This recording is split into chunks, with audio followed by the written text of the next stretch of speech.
नागा साधु।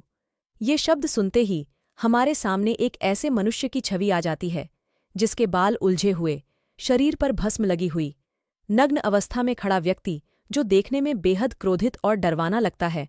अक्सर लोग इनसे दूरी बनाए रखना ही पसंद करता है। समाज की बनाई गई एक सभ्य इंसान की छवि के उल्ट इनके वैराग्य और अलग रूप को देखकर एक आम इंसान इनसे डरता ही है। लेकिन क्या सच में कभी नागा साधु किसी को कोई नुकसान पहुंचा सकते हैं?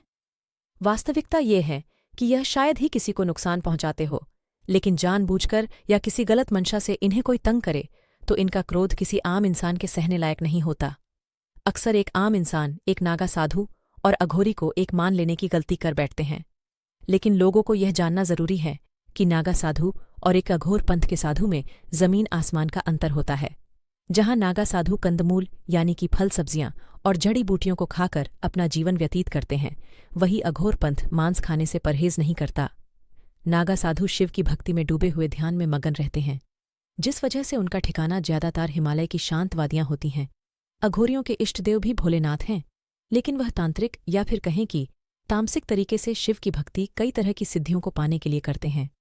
नागा साधु पूरे दिन में केवल एक ही समय भोजन करते हैं और वह भोजन भी वो भिक्षा के द्वारा ही प्राप्त करते हैं। एक नागा साधु को अधिक से अधिक 7 घरों से ही भिक्षा लेने का अधिकार होता है, और अगर 7 घरों से कोई भिक्षा न मिले तो उन्हें भूखा रहना पड़ता है। और जो खाना खाने को मिले उसमें पसंद नापसंद को नज़रअंदाज करके प्रेमपूर्वक ग्रहण करना होता है। नागा साधु सोने के लिए पलंग, खाट या अन्य किसी साधन का उपयोग नहीं कर सकते। यहाँ तक कि नागा साधुओं का गद्दी पर सोना भी वर्जित होता है। नागा साधु केवल जमीन पर ही सोते हैं। यह बहुत ही कठोर नियम होते हैं जिनका पालन हर नागा साधु को करना पड़ता है।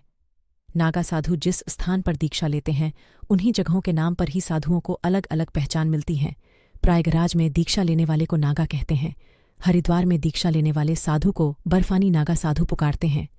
उज्जैन कुंभ में दीक्षा लेने वाले साधु को खूनी नागा कहते हैं। इसके अलावा नासिक में दीक्षा लेने वालों को खिचड़ियां नागा के नाम से जाना जाता है। नगाओं के प्रमुख 5 गुरु माने गए हैं, जिनमें से भगवान शंकर, विष्णु, शक्ति, सूर्य और गणेश हैं। सबसे पहले वेद व्यास जी ने संगठित रूप से वनवासी सन्यासी परंपरा शुरू की थी। उनके बाद सुकरदेव जी ने, फिर अनेक ऋषि और संतों के बाद आदि शंकराचार्य जी ने 4 मठ स्थापित कर दशनामी संप्रदाय का गठन किया। आदि गुरु शंकराचार्य जी द्वारा स्थापित शैव संप्रदाय के सन्यासी ही दशनामी कहे गए हैं। दशनामी संप्रदाय में कई नागा भी हुए, जिनका युद्ध के साथ पुराना इतिहास रहा है। पहले दशनामी साधु देश भर में घुमा करते थे, लेकिन ब्रिटिश सरकार ने इस पर पाबंदी लगा दी। इन्हें युद्धक सन्यासी भी कहा जाता है, क्योंकि ये अस्त्र शस्त्र और लड़ाई में निपुण होते हैं। 16वीं शताब्दी में बनारस के मधुसूदन सरस्वती जी ने सन्यासियों की युद्धक टुकड़ी बनाई थीं, जो रक्षा के लिए तलवार उठाती थीं। वाराणसी में जब औरंगजेब ने विश्वनाथ मंदिर पर हमला करवाया था, तब इन्हीं सन्यासियों ने मंदिर की रक्षा के लिए शस्त्र उठाए थे और वाराणसी की संस्कृति को बचाया था। नागा साधुओं की परंपरा हजारों साल पुरानी है। कई प्राचीन वैदिक ग्रंथों में भी दिगंबर नागा के संदर्भ मिलते हैं। नागा साधु बनने की प्रक्रिया में 12 साल का समय लगता है, लेकिन 6 साल के समय को ज्यादा महत्वपूर्ण माना गया है। इन 6 साल की अवधि में साधु सारी जानकारियां हासिल करते हैं और सिर्फ लगोंट को ही धारण करते हैं। नागा साधु बनने की प्रक्रिया में सबसे पहले इन्हें ब्रह्मचर्य की शिक्षा प्राप्त करनी होती है।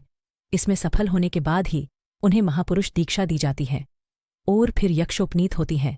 नागा साधु अपने परिवार और स्वयं अपना पिंडदान करते हैं। इस प्रक्रिया को बिजवान कहा जाता है।